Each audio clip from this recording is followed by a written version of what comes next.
Are we ready? Are we ready? Are we ready? I'm ready. 3, 2, 1, Let's get go.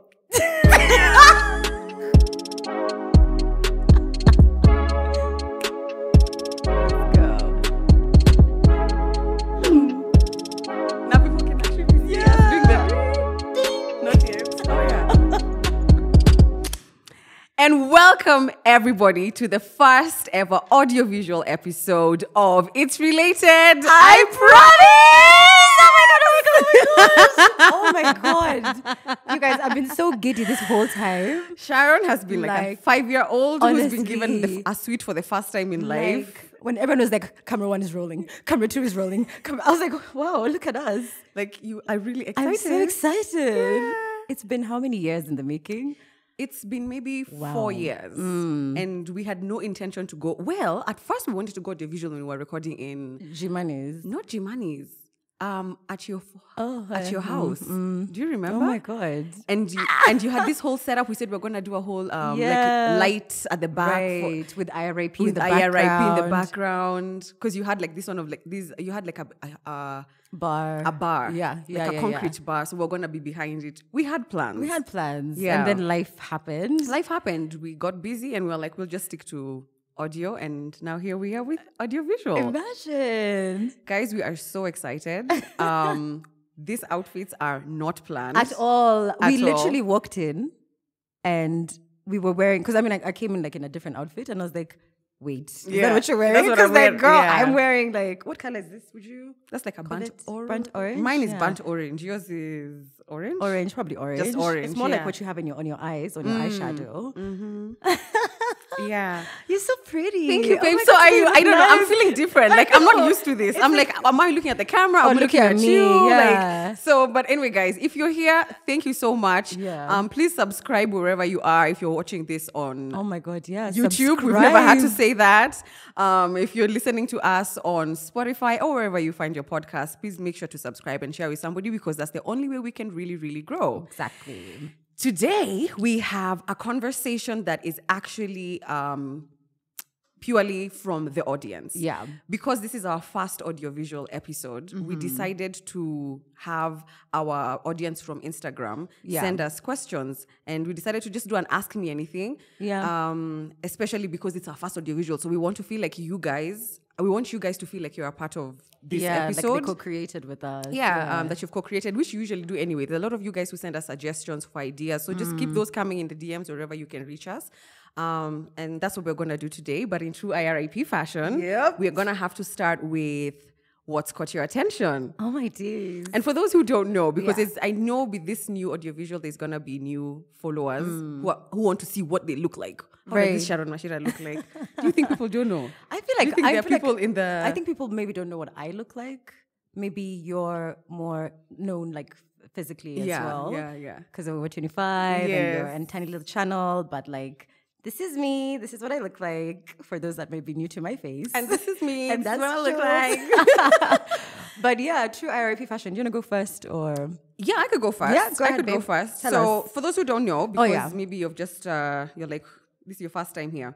We have a segment where we talk about something that's caught our attention in the recent past. And it doesn't have to have any connection to the episode. Yeah, actually Okay. most of the time it never does. 99% of the time it's it never related, does. I promise. But I mean, that's why we do it, because our exactly. podcast is It's Related, I Promise. And also for Period. those who don't know why we call ourselves It's Related, I Promise, it's because when me and Sharon and Noni, who is our third silent member, let's just say that for now, we always used to have these conversations. We start from here. By the time you're 30 minutes in, you're like, what were we talking about? Exactly. But we feel like it's always related. I promise. I promise. So, we had to do that. So let me start with something that's caught my attention. Yeah, what caught your attention, babe?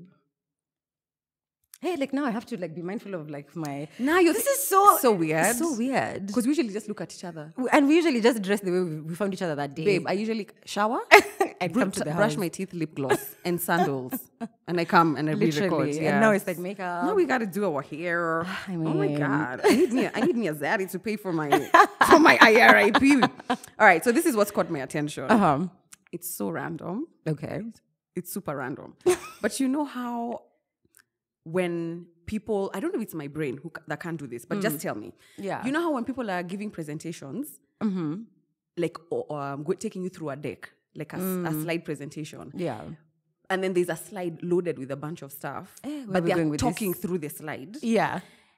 And you're trying to always there's a tennis match in your head, listen to them, read the sentence. What are they saying? Da, da, da, da, da, da. And they're talking over the slide. And then at the end of the presentation, everybody says, please, can you send us a copy of the deck so we can go through it? Yeah. So I was having a lot of meetings last week and I was just getting overwhelmed by all that. And I was like, first of all, when you're doing decks, you need to literally have the thing they used to tell us in school, like one word. It should only be pointers, because the point is that you're supposed to talk. But a lot of times we have decks with like so much write so much that we cannot follow through, and then you still have to get the deck later because you were reading as they were talking. They said something, you're like, I'm gonna forget that. It's distracting. Yes.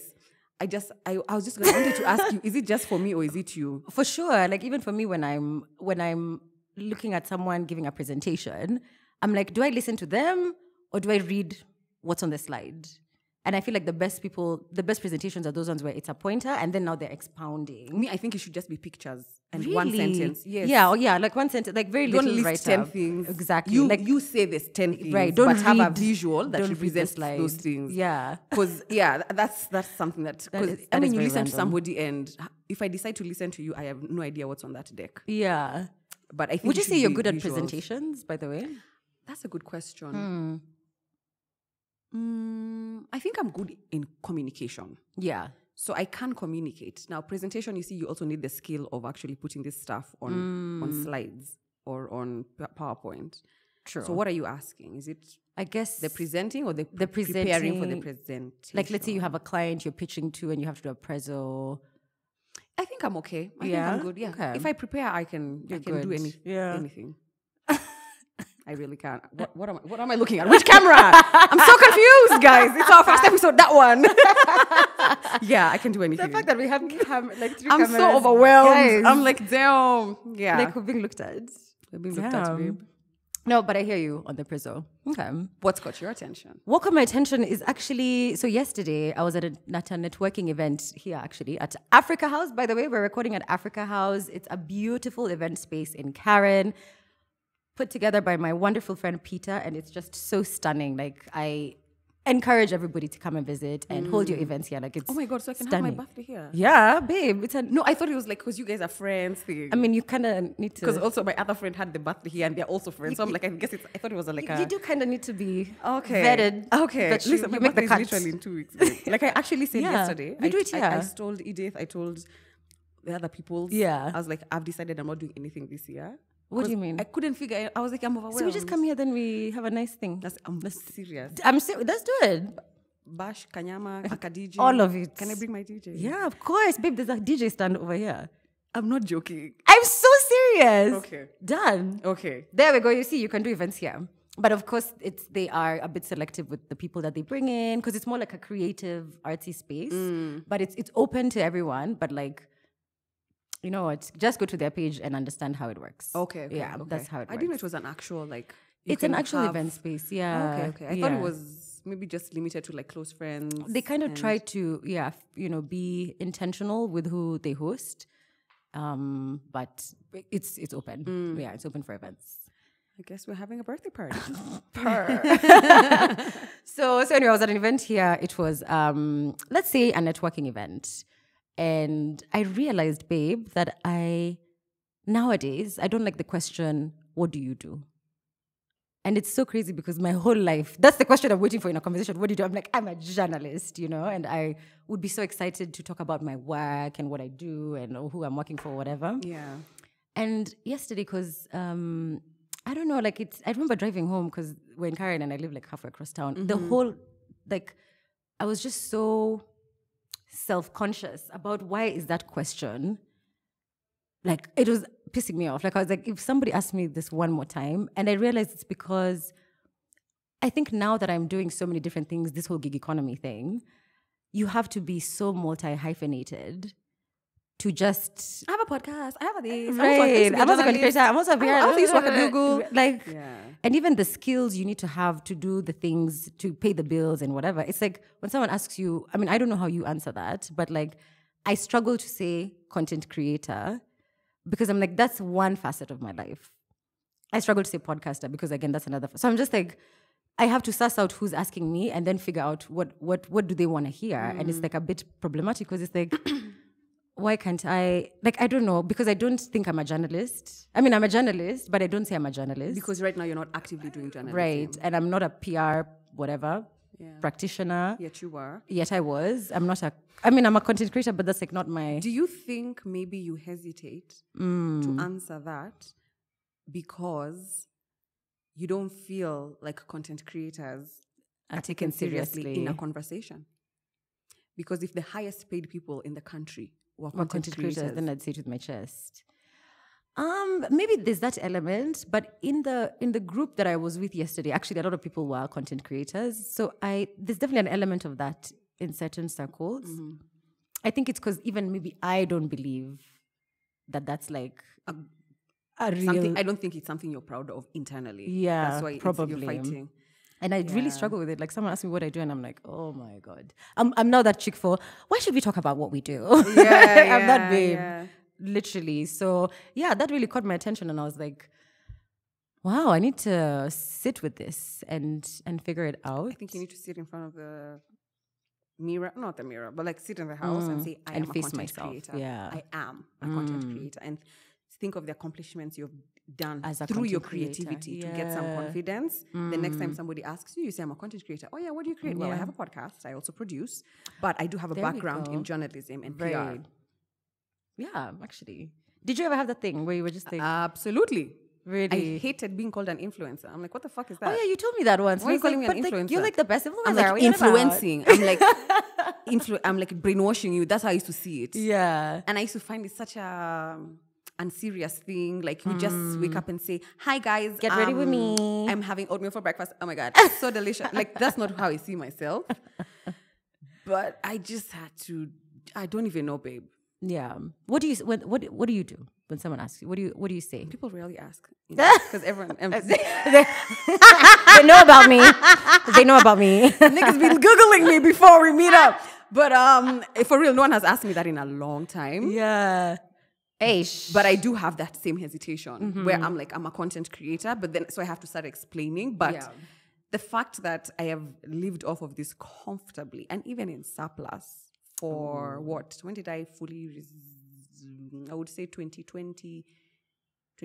March of 20, my birthday. That's when that was my last day at where I used to work. And I was like, all right, I'm doing this full time. I was already doing this on the side, but now I was doing it full time. Why? And that place where I used to work used to pay me less than half of what I used to get. They used to pay me a quarter of what I used to get from content creation. Oh, wow. So why was I feeling more confident to say I work at this organization rather than saying I'm a content creator? You understand? That makes sense. Yeah. That's great perspective, babe. Yeah, thank you. Just say it. Just say it, get comfortable with it. Yeah. And just figure out, ask yourself why you're having an issue with it. Right. Yeah. Okay. And it doesn't mean it'll go away once you have that like moment with self. Yeah. It's kind of a process. It's a muscle. Yeah. Anyways, let's get to it. Yes. No, I did explain earlier. So what we did is that all the questions that you guys sent over to us via our Instagram, we put them in this little bowl. Our amazing production assistant cut them up into these little strips. We're going to just do a pick and mix, pick one answer. Sharon and I have not seen the questions so we don't know. But are you nervous? Oh my God, I've just seen one here. I've seen some acronyms here, and I've seen how in the hell. You guys are savage. Okay. We can decide to not answer all? Yeah, of course. I think you should go first. Should I go first? Yeah. Why am I nervous all of a sudden? Oh, okay. How in the hell did you guys navigate the quarter-life crisis? Oh, that's what I saw. How in the hell? Yeah. How in the hell did you navigate the quarter-life crisis? I'm feeling so lost. What is the quarter-life crisis? Quarter-life crisis around 25. You didn't have that? Oh, because you were already high-flying in your career. Me, I'm in my quarter-life crisis about now then. Right, maybe. Because you're in your... around 20. 30. I had that. Okay. Massively. Is that when you called around when you were calling about changing careers? No, that was even was after. That after? Okay. Because I had already come back. I was already working. But how did I navigate it? Where? That's a whole book.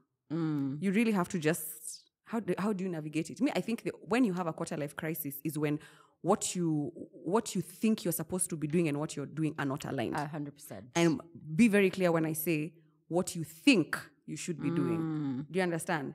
Because sometimes you think you need to be doing this, and then over time you realize, oh, actually, maybe not. Yeah. But for me, I just knew where I was in my career.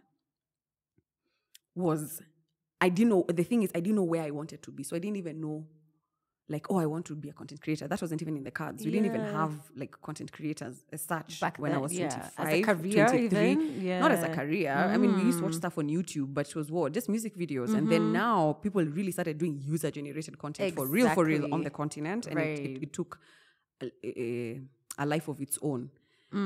But I can only say the only way I navigated was constantly asking myself, then what? Right. And trying to figure out how I can package the thing, because I didn't know what you know. Somebody can be in a job where they're like, I really just wish I could bake and make money from baking, but I'm sitting in this 9 to 5. Me, I didn't even have the baking. I just knew this is not it. This ain't it. So that was even worse for me. Because I was like, let me just grind until I figure out what. I just knew that this was not it. What I did know, though, is that I want to apply myself more creatively. Yeah. So the feedback I can give is ask yourself, what is it that sparks your interest? As dumb as it might be, even if it's climbing trees, taking long walks, whatever. And just keep writing those down and keep exercising them with the intention of seeing how they can be packaged into something that you want to do as a way to make a living, like a vocation. And, that question is very broad. She could also be saying that because she's not she doesn't have enough love or connection in her life. That's also where I was. So my love life was upside down. I don't feel like my career was upside down. So all those combined, I felt lost for years. Yeah. But then when one is working, it can breathe life into the other. That's so true. I mean, I think for me, navigating any life crisis, having gone through one recently, is it's funny. It's tied to this quote I was told by Yo-Yo Ma himself. Because I met Yo-Yo Ma, who is a 19-time Grammy award-winning cellist. In the middle of this crisis I was experiencing, I happened to have had an opportunity to spend the day with him and show him Nairobi, which was great. And so Yo-Yo Ma said to me, because I was just he was like, oh, how are you? What do you do? Da, da, da, da. And I was like, I don't know what I do. And I'm actually going through a really tough time. And I feel lost. And I don't know how to feel unlost because I've never felt lost before. And he was like, you know what? The best way to find what to do or what to lean into is to identify what does your inner child like and what inspires you. And those are the two things that should be your North Star. Yeah. Your inner child and the things that inspire you and excite you. Yeah. And I was like, did you actually sit down and see? Bruv, I sat down with it. Did you sit down? I sat down with it and that's how I started doing the kind of content that I'm now doing. Yeah. With my travel guides, with just traveling, with, just putting so much intentionality with creating content, but in my own voice. Because I've never really had content in my own voice before. Even if I worked in media, everything was scripted for me, And I was just my inner child gets excited by scripting and hearing stories and doing research and seeing new, amazing, beautiful places that have a bit of an edge, And I was like, okay, inner child, check.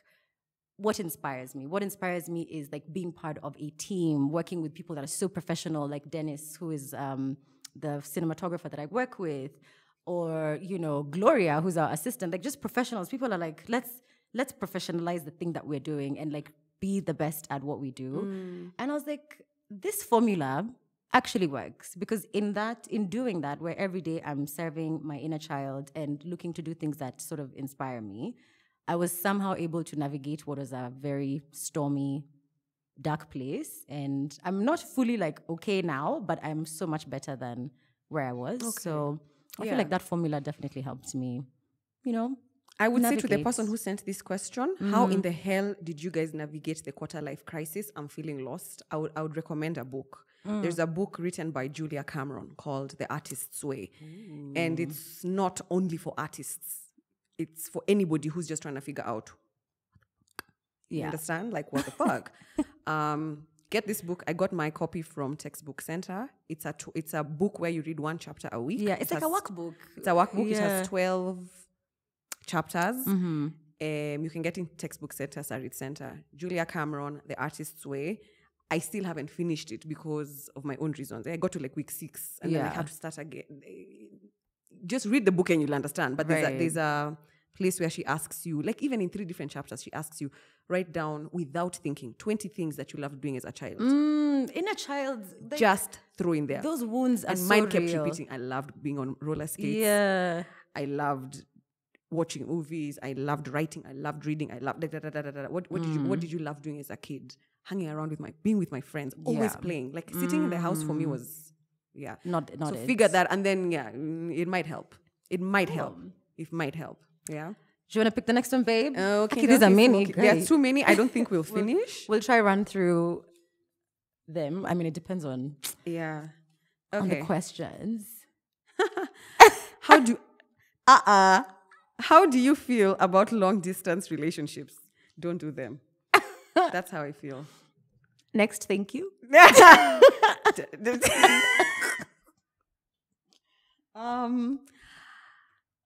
I just feel like relationships already are so much work.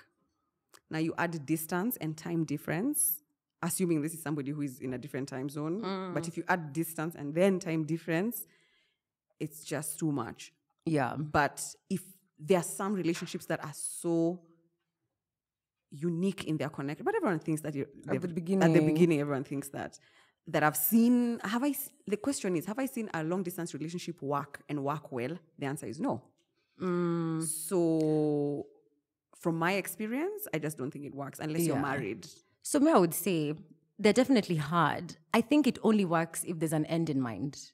Like if you're doing long distance for a certain duration of the relationship. I mean, because it doesn't make sense to have a long distance relationship and that's the main setup. So I think if there's an end in mind and not such a drama, like 3 years, like I think, if there's a plan to end up somewhere together, I think it's definitely possible, especially if you feel like this partner is worth it. And worth it can be defined however you feel. But if you feel that the person is worth it and there's that end in mind and you're working towards that, I think, why not? Yeah. Why not? Yeah. You know what? I've just remembered there's somebody I know who's in a long distance and now she's relocating to where the partner is and they're getting married. She's engaged. So actually that's one example. And I only heard about the relocation and engagement last weekend. Yeah. And I was like, oh my God, you guys are still together. She's like, yeah. I was like, it worked. Surprise. Didn't work for me. Fair enough. Yeah. What's your take on LGBTQ? I mean, I guess that's so broad. What's my take on LGBTQ? Gosh, that's so broad. What's your genuine take? Yeah. I mean, my take is people should be allowed to love freely and love whoever they want, whether you are in the LGBTQ community or not. But also I'm such a lover. Like love is love. Yeah. So that's my take in summary, because there's so much to unpack there. But yeah, people should be allowed to love whomever they want. Yeah, I agree. I don't think it's any of our business who somebody is loving if they're not harming themselves and other people. Period. That for me is the marker of is something wrong or right. Yeah. Okay, but if you have a couple that is not, why should somebody's happiness make you feel so uncomfortable? Yeah. You know what I mean? Exactly. Yeah. So for me, I'm just like, let people do what they want to do. If you don't want to see it, look away. Don't tell them, don't hold hands in public. Yet, when you see heterosexuals couples doing that, right? They can do it as long as they don't rub it in my face. And it's like, that's still a you problem. Of course. You know what I mean? So when you see a but heterosexual couple holding in a club or holding, how come why you're not getting offended? Why are you saying, why are you rubbing it in my face? So there's some, and I realize this country, I hang around a lot of liberals, babe. But then when I go into certain spaces, Yeah. I'm like, oh my God, we are still really in the dark ages. Babe, we're in the dark ages. Mentally, In Kenya. as a country, Yeah. mentally, when it comes 100%. to that kind of stuff, and to me, I call that the dark ages, like where it's either this way or wrong. Yeah. We only believe in this one God, and we are the only ones who are correct, and we only believe in this. You know what I mean? There's not that curiosity of like, okay, And just being open-minded. yeah. So for me, I'm just like, let people be. Yeah, exactly. Love whoever the hell you want. Seriously. Yeah. Yeah. Okay. They're not as bad as I was expecting. I mean, anyway, we have so many more to go. But Okay, we can skim through some of the easy ones. What recent films, TV shows, books have you been enjoying? I'm just gonna answer this really quickly. I just recently wrapped a series called One Day. Oh, this is the one everyone is posting about, saying, Oh, people crying. are talking about it. Yeah, so I finished watching it and I was just like, and immediately I wanted to send a message to Wanori. Do you know Wanori? Wanori is I think she was the writer, and I don't know if she was the director, but Of she was Rafiki. Rafiki, which was also an LGBTQ film that was banned in Kenya. This movie is not LGBTQ. I mean, this series, sorry, the One Day, but the essence of it just made me think of Wanori. I don't know why. Oh. I really enjoyed that. Yeah. And then I just finally finished reading Prince Harry's book, The Spare. It took me so long because there's a huge chunk of it where I was like, I just came to read about Meghan. Yeah. But then Meghan is the last chapter. So, yeah. I'm sure that was intentional. But but it gave me a full picture of his life, like when he joined the army. Right. What did you feel about him after you read it versus what you felt prior? I felt more compassionate towards him. I felt more compassionate to the monarchy, and the pressure and the stress of being in the monarchy. Like, it's stressful being a prince. It's terrible. Like, I don't think I would choose it. Really? Yeah. Okay. It's like, please read. That book is a lot. Right. I know I think I'm just struggling, but I also don't know what he went through. So I would understand why he'd leave. I'd understand why his uncle is called abdicated the throne. Yeah. Like, it's a lot of pressure. It takes a different kind of person, and your life is not yours at all. You don't have agency at all. Yeah. So it made me more compassionate towards him, and I love who I kind of loved who he is as a human. Like, after reading his that personality. book. Yeah, I know some people had some issues with the book. I personally enjoyed it. Yeah, it's interesting you've talked about Spare, because that's actually the show that I watched and I was like, oh my God, I've loved every minute of it. There's a show the for Crown. The Spare. Oh, Crown. Not the Crown. Spare. But my thing was I felt like they're definitely romanticizing that struggle of being a royal, But I just thought that's how they've scripted it. Like, it's not real. So hearing you say that, anyway, it's not that easy being a royal. Yeah. I'm like, okay, so maybe there's some truth to. I mean, there is comfort. You get everything you want. But for example, you can't choose any career you want. You can't follow your passion. You can't get a job. You can't love whoever you want to love. Everywhere you go, you're followed by paparazzi. Every decision you make has to be go through somebody, and they can tell you no, you can't go to Botswana. Like, no, it needs you to be can't. approved. You can't start this foundation because your brother is doing it, and he has to be the one who is the popular one, not you. He just had a lot of setbacks. Okay, yeah. And a book I'm currently reading that is a page turner is Havoc of Choice. Oh, no. Wanjiko? Yes, Kanyebe? from Book Bank. Koinange. Yes. Yeah. Is it Wanjiko Koinange? Can you double check? No, Wanjiro? Wanjiro Koinange. It's Havoc of Choice. I've just started it. Like, I'm literally their initiative, the Book Bank, is probably one of the best. Wanjiro Koinange. Koinange, yeah. I don't know who she is, and I want to look her up because her style of writing is giving a little bit of Chimamanda? A little bit of Chimamanda. Not yet there. I wonder if that's a hot take. Nobody can literally get to me. Chimamanda is like the best African she's writer. Great. She's phenomenal. Female writer. She's my favorite writer. I love her style.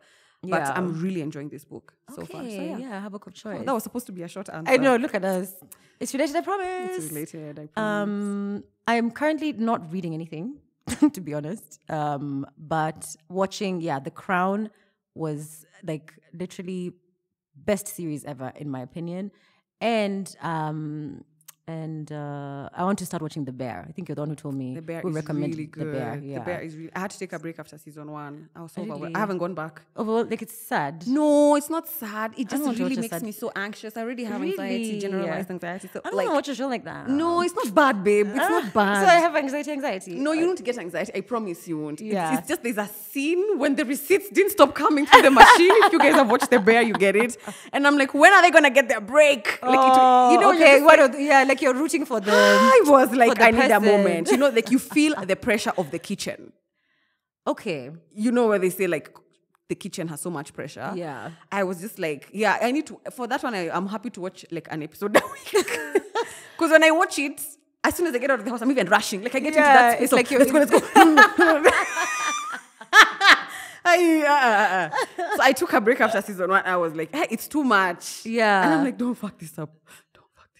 Okay. I mean, you know what? I'll still try. No. Because you're like the 10th person that's been like the bear. I And loved then it. when it was award season... Did you see? Yeah, they got so many awards. Right. Yeah. So I was like, you know what? Maybe let me try this bear thing out and just see what it is. Okay. Next one. How do you build self-confidence? How do you not cringe at yourself or feel ashamed? Hey, these are all podcast episodes. You know what? We can turn them to podcast episodes if we want. if we don't run through Not all of them. episodes have to be 1 hour long. We can have like little quick 20-minute ones. Minisodes, Can you yeah. imagine? I'm doing Look at minisodes you. for, so this is love, don't tell anybody. But yeah, that's my plan. I love it because this, I mean, honestly, because I literally had to do this in real time, I would say it's pretty much just doing, how do you build self-confidence? Oh God, that's such a big question. But okay, this is the part that stood out to me, not cringing at yourself. I think you need to be okay with cringing at yourself, for sure. Like there's so many things, especially I remember when I started posting about, you know, losing my job and what that made me feel and how it made me lose my confidence. The first time I like reviewed my content before I posted, I was like, ew, I'm those girls with soppy content. Like, because I never used to like that. Like I'd watch it and I'd be like, wow, that was dope. But like, I just felt like my personal brand is not like sad and soppy. And like I am the I'm a victim. warrior. Like I'm a Spartan, as Olivia Pope used to say. You know, like that's what I felt like my personal brand was. Like we're winning, we're doing well, we're happy in this little corner of the internet. So when I posted my first video talking about how it was actually about self-confidence and how my self-confidence was knocked straight out of me. And I looked at that video and I was like, bitch, you can't post this. Like, this is not on brand. And I was like, but what is my brand? Like, this is how I feel in this moment. I feel like I have no confidence. Do you know that was my best performing video in my whole repertoire of content? And I was just like, damn, sometimes what you consider cringe is what someone will connect to. And I think that feeling of cringe actually is connection. So maybe lean into the cringing and it'll help you foster a connection with your audience. Or with someone, with people around you. So I think build self-confidence by leaning into what you feel is cringe. Mm-hmm. Yeah, that would be my takeaway. Okay. What about you? So that we're not here for long. I would be happy to give my feedback. Okay, quickly. Give us a quick one. Quickly, I'll just say, yeah, talking to yourself inside your head in that moment. Kabisa. That's the part that feels cringe, but just push through it and do it again and again. Yeah, I had to do that recently as well. Like a few days ago, and I was like getting ready, and I'm like, I kept on saying, I am enough. I'm exactly who I'm supposed to be. Like, do you talk out loud? No, in my head. In your head, I was okay. like, I'm enough. I'm exactly who I'm supposed to be. I'm exactly where I'm supposed to be. Yeah. And everything that is happening in my life is working out for me, even though it looks like it's not. And for me, at that point, I needed the word, I'm enough, I'm enough. Yeah. I'm good enough. I'm beautiful enough. I'm pretty enough. I'm funny enough. I'm good. Yeah. And and then when I got into the situation that was triggering me to remind me that I'm not enough, I just kept telling myself, I'm enough, I'm good, I'm good. Yeah. And then you just see it. You don't have to now overperform or do whatever. Yeah, you just let it sit with you. Yeah. Okay. Confidence is something, and once you gain confidence, it's not something that is there permanently. You're going to have dips. There are going to be areas in your life. There are going to be areas in your life where you're confident, where you feel confident. Now, if you can tap into what you do there or what that feels like, try and transport that, to that other part of your life. Any tips on navigating changing my relationship with alcohol from a negative to a positive one? Sharon, you maybe might be the one to talk about this. What I'd say if you have a negative relationship to alcohol, I'd say quit. That's my... Oh, yes. Okay. So I would say try sober curiosity, because what I loved about sober curiosity is you have a chance to be, to try both sides. Because I think for me, even when I first started, I was trying to be sober just fully, like no drinking alcohol at all.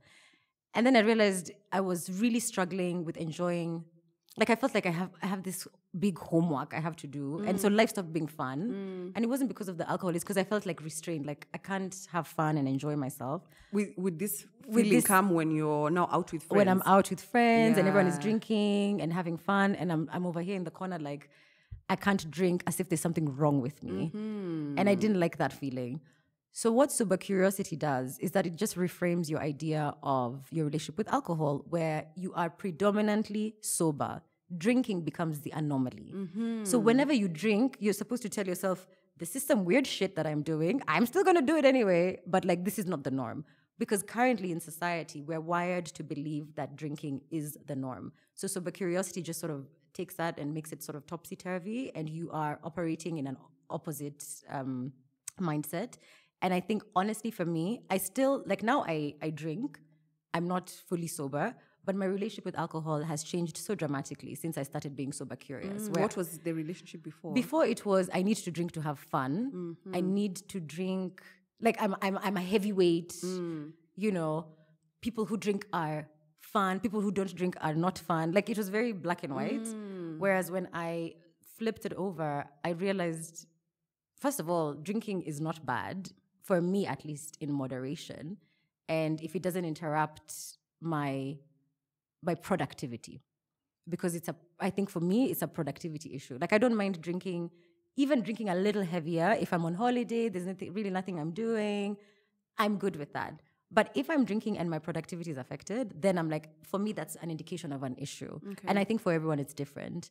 So I would just say, what is the question? How do you change your relationship? I think if you feel like you have an addictive personality and maybe there's a history of alcoholism in your family, I think, as you said, just stop. There's no need trying to test yourself and be the one that managed to avoid this addiction.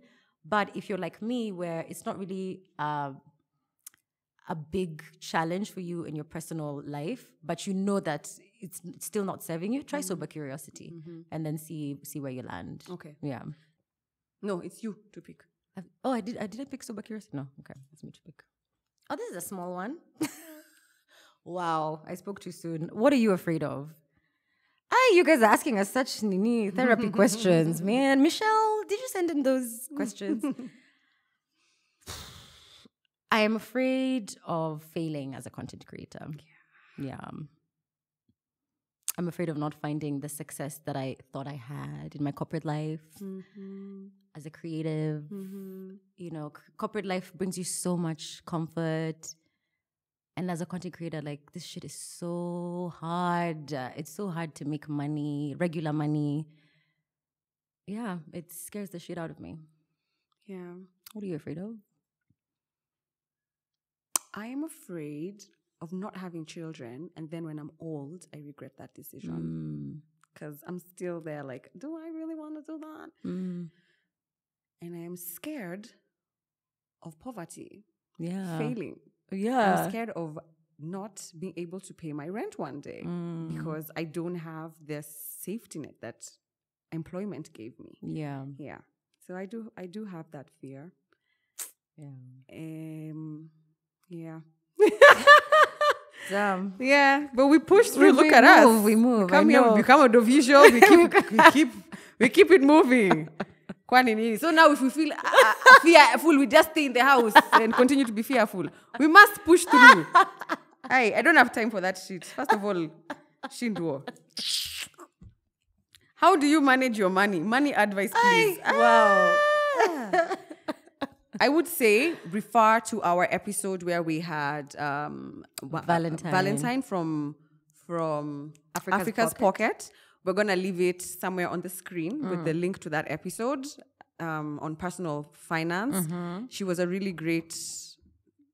I mean, she's a really she. That's what she does. She helps people with personal finance. But right now, all I'll say is what I'm trying to do is rebuild my emergency fund, which is like being able to survive on the bare minimum for 6 months. Yeah. I had to take a huge chunk out to invest in something.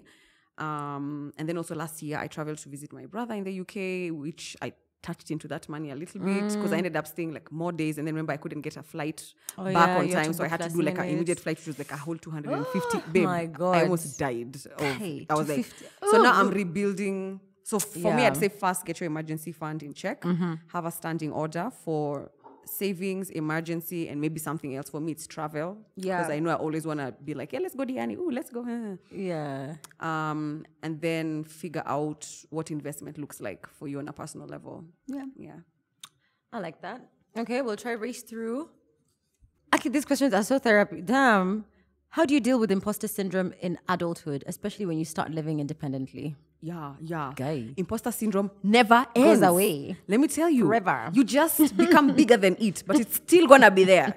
It's like your shadow. It's like, you know what I mean? How there's certain parts of the day where the shadow is bigger. That's a great analogy. Yeah, it's like imposter syndrome. I don't think it ever goes away. Whatever you want to call it. You're going to find every day there's a new thing to feel like, am I in the right place? You're going to figure out that I'm not supposed to be here. Am I good enough? Oh my God, they're better than me. They're more creative. They're more consistent. They're more well-spoken. They're more, it's like never ending. Yeah. How do you deal with it though? What do I do? You said. You become bigger than it. You become bigger than it. Like, but what do I do? What does bigger mean? I feel like what I've started doing is action. So what imposter syndrome makes me do is move back. Yeah. Like, I take longer to create, or I take longer to make a decision, or I don't go as big as I want. You know this issue I've had. Like, I don't want to be as big. Yeah. Because I'm like, shouting about let me not shout. Yeah. I'll shout when it's big. When the thing has blown up, Which is wild. So now I'm doing the opposite. So what I'm doing, how I'm conquering it is like, I'm just doing it. Yeah. Like I'm doing it and then I'm doing it to that level of as if everything is okay. Yeah. It's such an internal thing. It's I don't know, how internal. do you deal with that? For sure, having people around me who see me the opposite of what that imposter syndrome is telling me. That's a good one, babe. Yeah, for me it helps. Like it helps. And you do that a lot for me. Like you just hold the mirror back and you're like, babe, this is who you are. Like, fine, maybe you have that negative self-talk, but like in my eyes, you are like this. So yeah, having people that are, like my sister, my mom, my friend, like inner circle that just don't let that imposter syndrome get the better of you. Yeah. So yeah. And just keep telling yourself, I am where I'm supposed to be. Exactly. I am who I am supposed to be. Yeah. Yeah. Was that my one or yours? Did I pick that? No, I picked that one. Oh, you picked that one? Girl, I don't know. Let's go. You sure? I feel like I picked it. Okay. Yeah.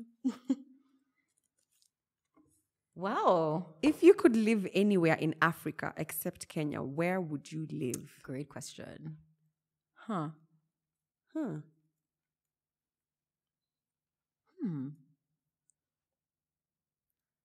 so curious to hear what you'll say. We've never had this conversation. Conversation. We've talked about the world. But not Africa. I think I would do a little bit of Lagos. Guy, I know it's chaotic. I know Lagos is chaotic. Yeah. But I just feel like it's just buzzing. Yeah. Melting pot. Very. Yes. I'd do like 6 months Lagos, not 6. Well, maybe that's too much. Lagos is a lot. You need that. It sounds like it's. I've never been. Oh, you've never. Maybe it's a lot. It's a lot, but it's also like, babe, there's so much art. There's so much. I just feel like creatively, it would be vibrant if you have the right like guide and community. Exactly. And Cape Town. Yeah. I saw Cape. In fact, I thought you'd say Cape Town first. Yeah. But I just feel like Cape Town is just like, it's what everyone will say. I feel like it's like a holiday destination in a way. I want a place that's gonna make me a bit stressed, and then I have to think of like, what am I gonna do here, or how do I? I feel like Cape Town is just like. Yeah. But it's beautiful. I would go there. It is beautiful. I'll probably just wake up and drink coffee and. Have you been to Cape Town? Yes. Have you been to Cape Town? I've never been. Babe, you need to go to Cape Town. Everyone tells me that. Yeah. SA would be a close second. Okay. I think for me, Kigali. I love Kigali. I love Kigali. Like, obviously, it's very small and there's not so much happening all the time. But I've just had the most incredible experiences while there. Yeah. And I love their culture. I love how clean it is. Like small things like that. So I'd definitely do Kigali. I'd love to live in Dakar. Interesting. Right. Okay. Because again, it's, people consider it like a creative hub for the continent. And I love the fashion in Dakar.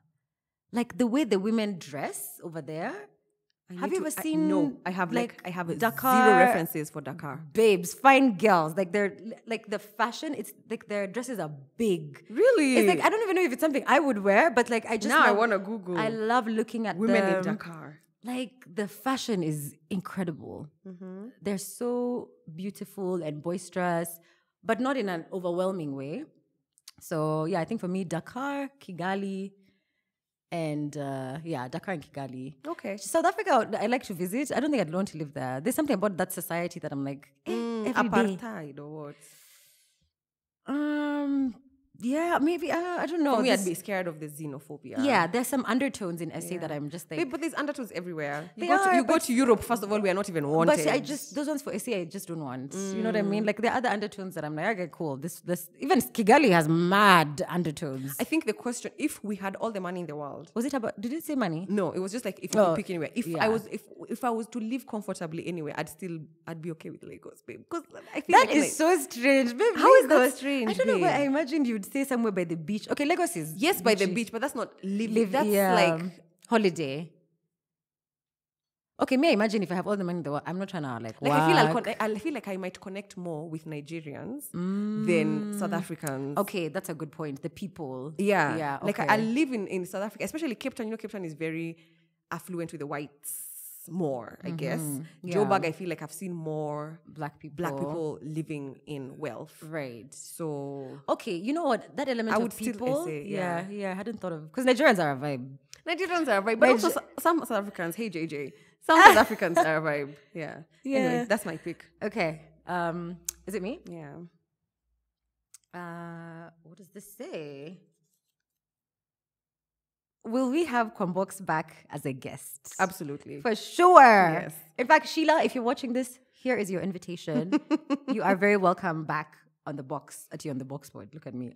On IRIP. Look at this. It's because I read Kwambox and then I read Boxboard. Yeah. But yes, check out her podcast. Boxboard actually is pretty good. But yeah, obviously we'll have her back. Like everyone who's ever been on the podcast is welcome. So welcome back. Yeah.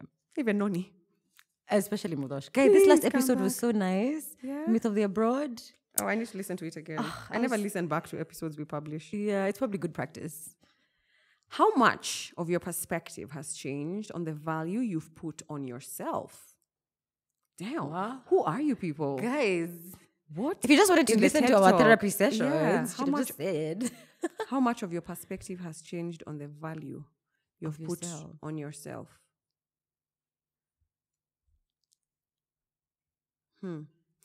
That usually depends on where I'm at financially, romantically, friendshipally, familially. What am I? I don't know that I get the question. Yeah, I think I'll slightly pass on that, but I will say, for me, when I look at value, it's more like, I'm already answering the question. For me, when I look at value, is self-confidence, self-worth. Okay? Yeah. That I will just say it has changed with age. It has gone up with change. But there's an era in my life where I did not have very good self-worth. Yeah, where I just felt like, what am I even doing here? Am I really adding anything into the world? Then you snap out of it. It wasn't a snap. It was work. People lie online. You just have to snap out of it. Just push. No, it's not that easy. It's not that easy. No. The value I put on myself, it really, in general, if I zoom out, I feel like I have better self-worth now. I'll be like, no to this friendship because it's not working for me anymore. Whereas before I would not do that. You're that way for sure now. Right now. Yeah. But then there are times where I feel like I don't like that about myself. how do I fix that? Yeah, don't you have things that you're like, no, you just love everything about yourself. Not everything, yeah. Yeah, there's some things you're like, why did I do that? Why did I say that? Yeah. So I feel like I need to think about that question a little bit more. Yeah. Although I hope I've answered the question. For me, it was mostly an age thing, and a lot. Okay, that inner work is so hard. Tena now I'm about to start reading this book on healing your inner child. I bought it last year, babe. Yeah, I bought it last year, and I was like, I don't think I'm ready for this book. So it's just been in my bookshelf, and now I'm reading. All the books are finishing, and it's like, okay, you're getting closer. Yeah, because I have to open this thing of your childhood. Okay. What was the trauma? I don't want to deal with that. Will you go to Michelle to work through that stuff, or like? No, I'll just go through it myself. Okay. And then if I need her support, Michelle is our beloved therapist. She was our group therapist, and then she became our individual therapist. And I've told all my other friends. Even me, I've referred her. Michelle is the best. Okay. Do you believe in the multiverse?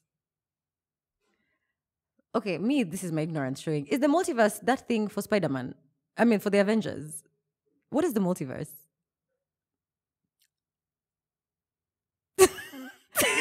Why have we looked at Ken? Well, like, Ken, help us. What is the multiverse? Manase. I thought the guys in the room.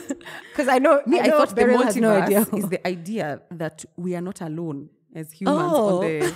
He's nodding. I could be right. Is that what that is? What is the What multiverse? is that? What is that multiverse for the Avengers? Is that not the multiverse? Also, I'm right. I thought there's like more than one. It's just not the Milky Way. Oh, okay. Okay, can I read out? Please don't cut out you guys talking. All right. Anyway, you guys want to hear what the multiverse is? Yeah. According to the Google. The Google says the multiverse is a hypothetical set of all universes. Together, these universes are presumed to comprise everything that exists the entirety of space, time, matter, energy, information, and the physical laws and constants that describe them.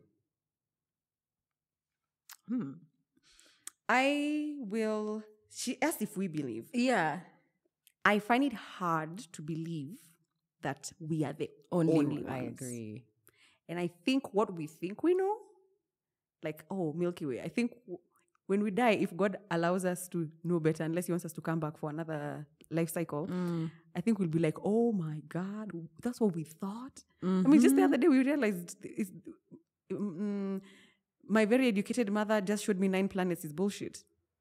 Yeah. See, Pluto is not a planet or something like that. What? Yeah, I think it's a rock. I don't know. Just let me Google that. Is Pluto a planet? Is Pluto must planet? Definitely. There's that thing for solar systems. What's that abbreviation? Oh my God. There's Pluto, Mars. Or rather, I think the thing was that there's more than 9. I think there's more than 9. Yes. They discovered one some other That's day. what I'm saying. Right. So I'm saying that there's just... There might be more to unravel. Oh, Pluto is still what did they say about Pluto? I thought they said something like Pluto is not the only 9th planet. Whatever. It's so interesting. This question, first of all, I definitely believe we're not the only ones. Oh, for sure. 100%. Because the other day I went on a shooting star safari with astronomers. And literally, like, you're on safari observing the night sky with telescopes, and like they're talking to you about like the outer space, right? And I was just like, there must be, maybe not life in the way we know it, but if the conditions allow for some sort of thing to exist there. So the answer is, there must be something. So you believe? I definitely believe that there's there's another Sharon out there. Maybe not a Sharon, but there's definitely aliens. Like, I believe there's aliens. Me, I'm so excited to die because of that. Don't take this the wrong way, guys. Like, I can't wait to see what's on the other side. Oh, so you mean like life after life? No, I'm saying I think when we go to the other side, we'll know if there's a multiverse.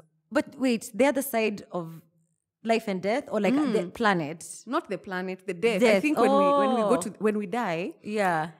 First of all, I don't think we have. I think we come back many times. Really? Yeah. I don't want to call it reincarnation, but I feel like we have a lot of like. So do you feel like you've lived before? No, I don't feel like I don't feel like, I was here before. Oh, this looks familiar. Deja vu, all day, every day. No, but then I've just read some material that has made me believe that. Okay. So now I feel like, I hope that if we go, like if you've finished your life cycles, read or listen to stuff by McLeod. What's his name? Something McLeod. Can you just give me a second to Google that before I become weird? Multiverse. Yes, his name is Ainsley MacLeod on Soul Ages and Past Lives and da. So like, I'm not opposed to this stuff. Yeah. And it's not like woo-woo stuff. And don't tell me in the comments it's witchcraft. These people who tell me, They'll come for you. They'll come for me. These Nazi, not feminazis, sorry, the Christian Nazis. It's like too much. I'm like, so am I hurting you? Yeah. Why are you so pissed? See, we wait and see Gates of Heaven if we'll both be there. Then you can judge me.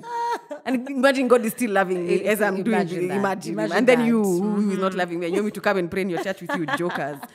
Anyway, what was I saying? So I just imagine if we die, like maybe God will say, you thought this was it. Come and show you. There's something else. You see, I still believe in God. So and I really do believe in God. But yeah, that's to answer your question about the motive. Was that your question? I think that was mine. I think we can answer maybe like 2 more. Yeah. And I don't know. Yeah, call it a wrap. Multiverse. I've never even thought about that. Well, this is a long one. How do you balance being adult with real life responsibilities and still maintain your friendships and other non-professional relationships? How do you balance being an adult with real life responsibilities and still maintain your friendships and non-professional relationships? Maybe what I should ask is, do I feel that there is a pull? I'm being pulled in many directions because there are some people who don't have real life responsibilities because their Zari is taking care of them. So they can focus all their energy in maintaining their friendships and non-professional relationships. That must be so nice. So nice. Sign me up. How do you balance? I don't think I've figured that out. Let me just say the truth, because the older I'm getting, the busier I'm getting. It's very hard to maintain, not very hard, but it becomes a challenge to maintain. I think there's more pressure nowadays with social media to maintain friendships. You didn't invite me, I should have been there, let me come. I feel like my mom's time, like you don't know if someone's having a bash. And if you meet up, it's intentional. So I wonder how it was for them. But I feel like right now, it's like, what I can talk about my friendship with Edith. We had a meeting and like we said, we set up a few strategies and we said at least once a week we have to walk together. That's so like cute. On Wednesday, today is Friday, Wednesday we did a walk all the way to like Strathmore, St. Mary's or something. Then we came back. Yeah. And that's just to get some quality time so that when we're not only meeting to, I don't know, like it's like we're actually checking on each other, like what's been going on with you kind of thing. Yeah. But that had to be a strategy that we created. But I do feel like other relationships tend to suffer. It's true. Especially like when you're in a relationship. Yeah. Now between work, imagine your relationship and the gym in the morning. And then social life. How do you even, but it's hard. It's not easy. Yeah. I think what I would say is it's something an online mentor of mine. I call her an online mentor because she obviously doesn't know I exist, but I'm obsessed with her. Her name is Emma Greed. She's the co-founder of Skims. And she was just like, because she's incredibly successful. She has 4 kids. She's beautiful. She has such a vibrant social life. Like she's those girls who has it all, which is why to me she's my mentor.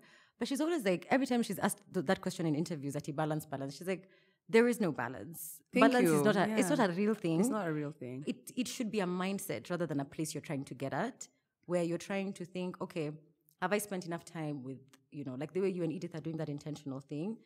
That is what balance should feel like. But there's no state of balance. You're in a state of trying to balance. You're constantly juggling, right. And that's so the balance. That's the balance. The balance is consciously thinking, I need to be present in all these different areas. But this idea of balance, she was just like, that shit doesn't exist. Stop trying to make it a thing. Yeah. She's like, every time I sit in an interview, how do you balance balance? She's like, there is no balance. And I was like, oh, thank you it's so liberating to hear that. Okay. So, sorry. No balance. New balance. Plug. Hey, wow. How do you deal with people with different temperaments? I can't ignore them. That's what did the I can't ignore them is for them. With different temperaments, I guess, to their own. Or maybe temperaments that are too close to theirs. Yeah, and you're like, I can't deal with this because you're triggering me. To me. Yeah.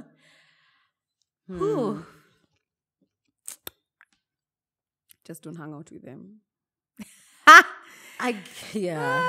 Well, how do you deal with people with different temperaments, Sharon? So to be honest, I think maybe from what I've observed and I've been told I'm actually good with dealing with people with different temperaments, particularly people with a hot, aggressive, a bit combative temperament in a professional setting. Yes. Yeah, like right. I think you are very well equipped. Yeah, I don't know where I learned that, or it just kind of came, but this idea of managing upwards and specifically people above you that are very like difficult, I tend to do that well, and I think how I manage it is by this is gonna sound some woo-woo shit, just seeing the best in them. I think if you genuinely see the best in someone, it's easier to overlook their temperament. I don't know how practical it is, but me, that's just what I do. Because I've worked with certain people that I'm just like, this person is incredibly difficult. But I'm like, that same fire-breathing dragon, when that fire is directed to some instances that need fire-breathing dragon, that, so I try to see them as it can be a difficult trait, but when directed in an appropriate direction, it's not that bad. So that helps me cope. Okay. How do you deal with difficult temperament? Maybe even someone has a very mellow temperament. I can't. Good for you. Boo. Me, I can't do it. Boo. Because I'll speak my mind. Yeah. And I'll check you. And the last time I checked somebody and I told them, you are a bit of an narcissist. You're a bit of an, no, I didn't say narcissist, but I was like, you're a bit of an, why? They don't take it well. Even if it's like, we need to work together. They don't take it well. And I can't remember the last time I talked to that. You know what I mean? So it's like, I just can't. I think for me, that's not my path. My path. She said that's not her path. My path is to recognize that this is going to be difficult and to say, Sharon, deal with this. Because that's what I've done in the instances. I'm always like, Sharon, please just deal with this. Because I'll fuck this up. Right. I know myself. But what if you have to? Like, you've gotten your dream client, job, whatever, and the person you directly have to work with. Because it happened, I have been under somebody who was, and they were my leader, and they were insane. And I sucked it up for almost 2 years. But in the end, that is the reason I could not carry on. And yes, I did. I saw the good in them. I did all that. But every day something happens. I'm just like, Sasa, what is this? You know what I mean? I'm just too sensitive to not be anxious around you. So for me, I have to just remove myself and minimize interaction and keep it professional and keep a fucking record, because these people can really gaslight the hell out of you. Like, I didn't say that. We didn't agree. It's your fault. It's your fault, but I didn't. You came at me with an attitude. I don't think I can handle it. 100%. Yeah. And people who, even if you feel like, oh, for me, Jules is too opinionated, because I am and I speak my mind, I'm always like, just go talk to someone. Don't hang out with me. You know what I mean? So not everybody is for everybody. First of all, and not everybody needs to like you. That's something I had to actually tell myself. Julia, not everybody needs to like you. And not everybody will. Yeah. There's things even this person is doing that are not even insulting to me, but it just irks me. And sometimes it's a me problem. Sometimes I'm seeing something in them that I have not come to accept within myself. Yourself, yeah. And now so because of that, the discomfort of seeing them living comfortable in their truth makes me uncomfortable. Exactly. So there's layers to this shit. Yeah.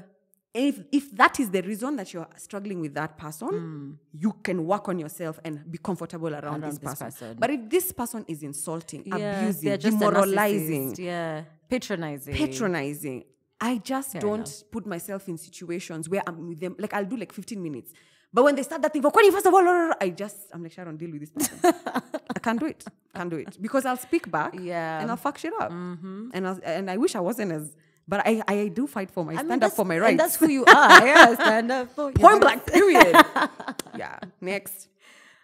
All right. Do you think being psychologically woke is a must in a relationship? Why or why not?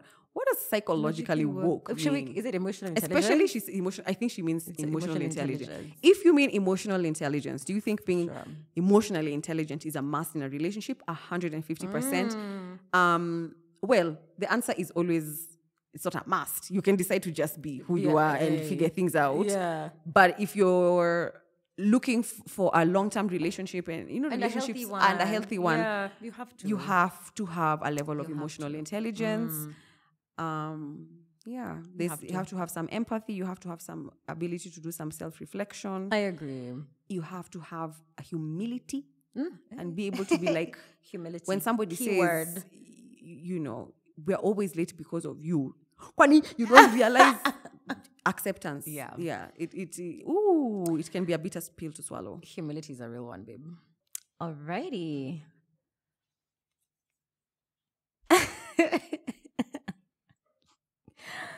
Oh my God. Okay. When was the last time you had sex and with who? Okay. Sips water. I don't know the audiovisual, like, these things are... It's so weird because now you can see our expressions. Me and you could bullshit each other and we're like, yeah, actually, we're celibate. What and is we're sex? Why? practicing secondary virginity. You go. It was your question, not mine. Wow. So yeah, I'm going to pass on that one. Who did you last have sex with and with who? It said who? Or it said when? What did it say? When did you last have sex and with whom? That's what it asked. Okay. Now you're making me feel like I can't say because you're not saying. So then now, it was just like not a long time ago. Yeah. 2 weeks ago. What's the date? Just hold on a second. I mean, I don't really see the big deal. We're all having sex. How do you think we all ended up here? People are getting laid up in this bitch. For me, I just feel like I don't want to go there. It was about 2 weeks ago. Okay. Yeah. Okay. With who? I'm not going to say with who. Okay. But it is somebody special that I enjoy getting intimate with. And it's my fucking business. I love sex. I love it for you. Sex is wonderful. With the right person, at the right time, in the right mindset. Consenting. Beautiful. We don't talk a lot about sex on our podcast. I used to do a lot of that on Over 25, but then I went through this like finding myself era, and I was like, I don't feel like I want to contribute to that conversation anymore so much. Same. But I still love talking about. I mean, I would still talk about sex. I mean, now. Sorry, what I'm saying is now I would because I feel like okay. There's been a bit of a gap. I was just like in a situationship that was messy at the time. At that time, I just remember. Yeah. I don't know. I think for me, it's more. And I mean, you know me. I'm not a conservative person, but I just feel like I don't. It's not it's just not a topic I like. So if I were to ask you, like, what's your favorite sex position, that would be weird for you. So I would answer that, but I just it's not a topic I gravitate to naturally to want to talk about. But if you ask me, I'll be like, I enjoy doggy. Like, you do? I do. So do I. Woo! Yeah. Wow. Yeah. For me, I can talk about sex without any issue. I love talking about it because I love talking about that thing, the relationship, not necessarily the act of the penetration or the this or the that, but the intimacy. I like talking about the complexities of sex and the quirks and the funniness and the awkwardnesses and if I could have a sex podcast, I think you'd make a great sex podcast. I think I really would. Babe, listen. So this is sex. So this is sex. Don't steal my idea. Even if you do, nobody can do it like me. People coming and talking about sex anonymously. That can be the mini series because I wanna. So the thing I'll come as a guest. Girl, I have a story. I've been getting a lot of like submissions, but I'm like, this is a short story. It's a short story. So I said I'm gonna start having bite size where it's like 10 minutes. Yeah, and you get the point across and go. But then what if we just do it only on sex? Please do. But it has to be. I don't want it to just be like, oh my god, it was so good. I want it to be specific, like maybe funny sex stories. Funny sex stories would be. So it's positive. So it's not just like, oh, I didn't like it. He's so bad at bed. Don't come and talk shit about people. Come do funny awkward stories. Oh my god, that's such a good idea. Do it. Are we gonna do it, guys? Do it. Burial is how. Sex stories. All right. Why do I always get this like mopey shit? No offense. Thank you for the question. Are you? I just feel like I'm always like doing this big sister thing, which I love, but then I'm like, I want some more. Sex. Guys, I was expecting some more raunchy questions. This one would be shy here squirming in her seat. Me, I would not. Thank you. Thank you for not asking these questions. Are you guys genuinely happy? Yeah. I think I am. Oh, you are? I think I am. Tied to why I cannot answer the sex question. More on that later. Stop it. I hope you all got a close-up audio. Did you get that? Okay. So I think I am. Okay. Yeah. I will say yes. Okay. Yes, I am. We never answered this as yes, babe. I feel like that's the thing. Yeah, we're always like, do we not? We're always like, because it comes in fungua rojo. Yeah. And we're always like, there's some shit going on. You know, I was just not happy for a very long time. I was not happy. I don't think I've ever admitted this publicly. Or even to myself so much, but like from maybe the time I was 24 up until I was like 32-ish, I don't think I was genuinely happy. Wow. I was fighting for my life. Yeah, I was fighting for my life. So I would have moments of happiness. I would have achievements. I would do my graduations and I get this job. And so it was not like but I would never say I'm happy. And I remember there's some time back, I don't know, maybe 3-4 years ago, I said, when I was not in the best place, maybe 5 years, I don't know. 5 years ago, I think. Because now, when you get to 32, babe, all the years. It's like one long year. Yeah, it's like one long year. I remember asking guys on my page, like on a scale of 1 to 7, how happy would you say you are? Yeah. And I was so shocked at the people who would say 7. In my comment section. I'll find that post, guys, and I'll see if I can even share it on the screen or something. Because I was probably at a 3 or 4. I was just like, I could do better, but like, And I was like, when reading those comments, I was like, how does that feel? Like to be, and by happiness, I mean content, you know, because happiness, I don't think is very sustainable as an emotion, but like just feeling like you're good. You're good. Yeah. I haven't had this maybe since I was in uni. Wow. Or, you know what I mean? So I've been fighting for my life. I've been fighting for my life. Yeah. It's kind of sad when I say that. Yuck. No, I mean it's nice that you've overcome it. Yeah. We've never both said like we're happy. That's wild to me. Yeah, and good content, for us. Babe. Do I want a nicer car? Yes. Do I want better holidays? Yes. Right. But am I happy? Yes. Yeah. Okay. Oh, sorry. Look at me looking for my question on my phone. Oh, the next one is yours. Oh, yeah. So we just have a couple more questions left, and then we wrap the episode. What is dating in your 30s like? Well, I just got here to my 30s, and it is freaking amazing. I will say the same thing. It is amazing. Only because right now I am able to stand up for myself. I know exactly what I don't want. Exactly. Because of going through all the shit that I went through. I'm very clear what I will take, what I will not take. And do you feel like you can recognize a good partner faster? I think I can recognize the partner that I should run away from. Yes, easier. That part also. I cannot to tell you the truth. I can't say I can recognize. I feel like I can, like a compatible one. I can't say that confidently. Like because sometimes you think, oh, this is it, you know, and then you're like, what the fuck? Yeah. So what I can say is I'm able to see what I know won't work. Yeah, for sure. I'll be like, no. Yeah, red the flags. Yeses, I do see the green flags, but sometimes when I'm falling for somebody, everything looks green to me, like green flags at the beginning. But I'm very clear when I'm like, this I know will give me a problem. Yeah. Like somebody maybe who drinks a little bit too much, because I used to end up dating people who had some sort of dependency thing going on. I really had to do some inner work. Like why am I the one saving them all the time? Or maybe if it's not a dependency on substance, it's maybe like an issue, like an a mental health issue. Damn. Okay. And it's so weird. The people, I don't know why I was like that. But what was the question? I've really gone in my dating own in your 30s. Yeah, so now I know, like, you know, so like I wouldn't date somebody who like parties too hard. Back in the day, didn't matter because Yeah, we were all partying. all partying. Like, that's normal. Yeah, Now, well, our friend group, you know, It is very our normal circles. back I then. won't date somebody who is still not sure about their why on this planet because That's so specific. Yeah. that's very specific for me. yeah.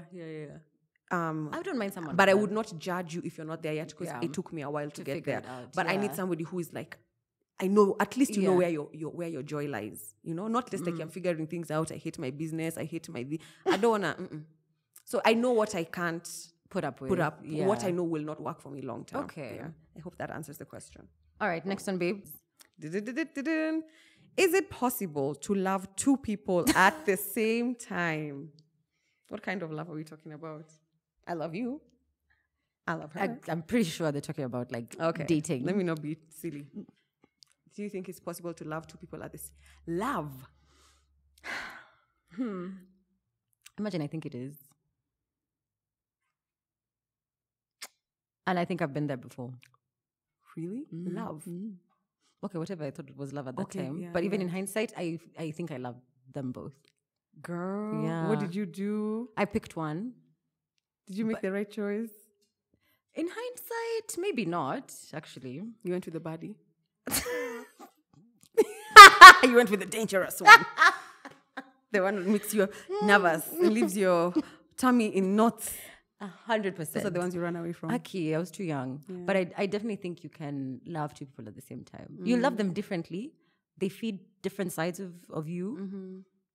But I think it's possible because I think love is so expansive. Yeah. But the difference is, I think when you commit, you choose someone every single day.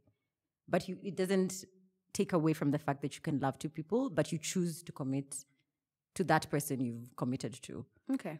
Is my view. I'm not sure because I've never been in love with two people at the same time. But I have been in love while and then feel very strong attraction To someone else. multiple other someone. Multiverse. So for me, monogamy is how I live my life because that's what I am comfortable with and it's what I am emotionally equipped to deal with. Yeah. But I think monogamy is a choice every single fucking day. It is hard as hell. It's hard. Because everyone. Let me tell you, everywhere you go, you're just like, oh my god, but you have to be like, no.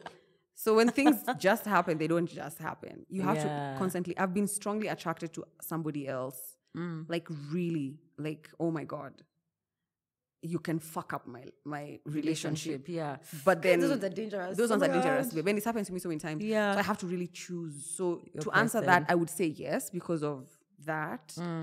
But if you're serious, I mean, if you want to stay in your relationship, you can choose to look the other way. Exactly. You have to put You yourself. have to. If you want to stay in a relationship that is monogamous, That's it. you have to put yourself. You have to avoid like the plague situations that will lead you down that path. So to answer Exactly. that question, it is absolutely humanly possible to be in love with two people at once. Me, I'm saying from a theoretical point of view.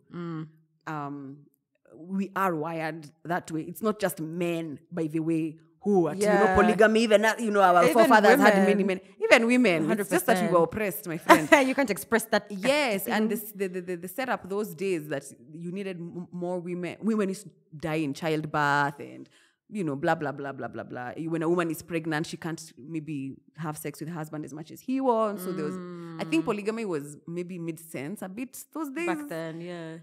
But yeah, that's my view, and I think we've come to We have the end of Wow. our first audiovisual episode. We did it! Oh my gosh! Oh my gosh. I just first of all and foremost want to thank all of the people who sent in these questions. Yeah. We really wanted you guys to feel like you're a part of it.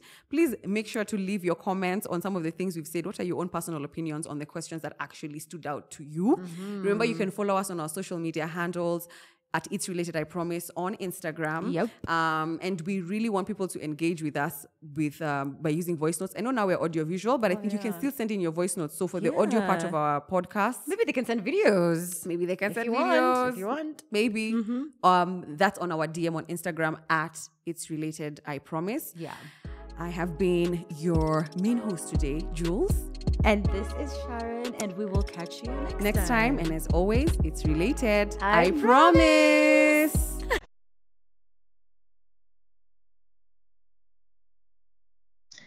Hi, ladies.